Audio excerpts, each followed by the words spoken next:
The Pacifist War by Asaro.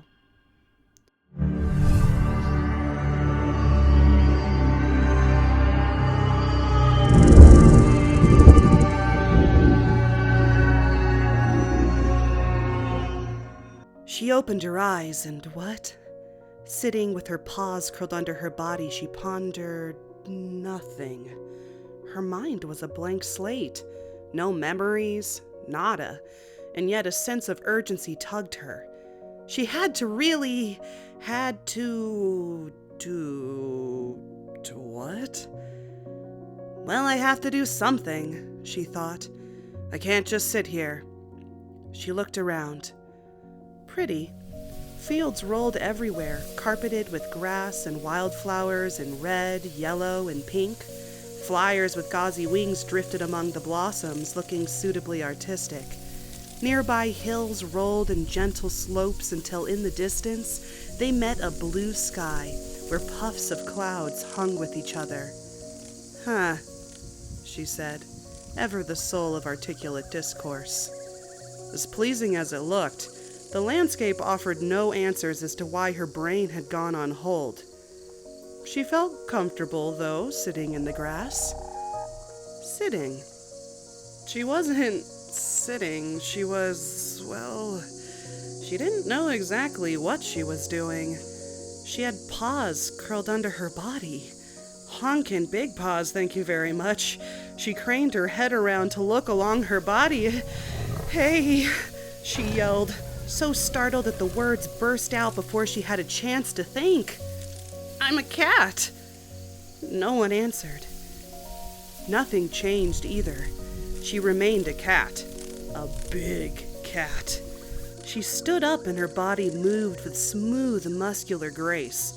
It occurred to her that as a cat, she wouldn't be able to speak like a human. Human. Okay, progress. She was a human being, except apparently she wasn't. Hello? Anyone here? She turned in a circle and saw nothing on the lovely green hills except a few trees. Such bucolic tranquility. That didn't feel right. Not at all. Dinarama, she said. Okay. Dinarama. It was her name. Seriously, she muttered. Who names their kid Dinarama? Dinah, she said. Now that felt right. Dinah Ramos. She was a human, or more accurately, a lion named Dinah Ramos. Except, Dinah still didn't feel right. And that situation felt safe for some reason. She needed to keep that safety at all costs, even if it meant using the wrong name. A creature twitched at her side vision. Startled, she turned toward it.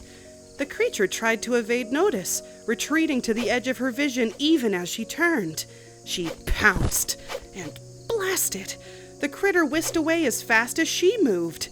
She kept chasing and it kept fleeing away just out of reach, leading her to run in a circle around and around. Oh, this was fun.